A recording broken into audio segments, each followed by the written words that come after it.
What's up, guys? Alan with Frost Collectibles. I'm going to try and go quick here because I want to cover 3 topics in 3 minutes, starting out with SGC versus PSA.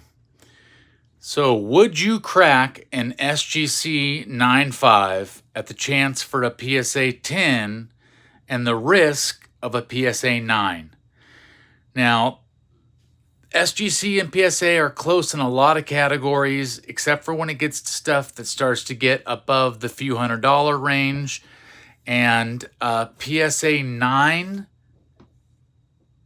FF Air is worth, $175. A PSA 10's $650.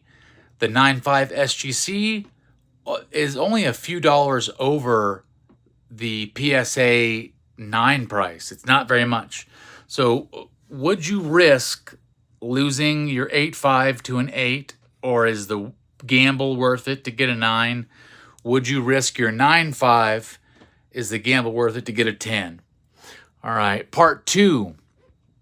If you have PSA, if you're a subscriber, you've probably been beat over the head with their whole Bo Jackson subscription autograph deal. Now, they've got a private signing with Bo Jackson, which is awesome, but I took a real quick look online, and very iconic cards like the 86 Topps Traded, 86 Donruss, his Topps Football, Leaf 87 Donruss. These are cards that are selling for $250 if they are in high grade, both in card and in autograph. It has to be both in high grade.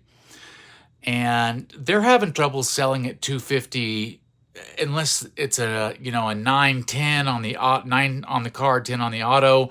They're struggling to sell them at $250. Not to mention the fact that the market's about to be hit with 5,000-6,000 more cards, and that could be a vast understatement.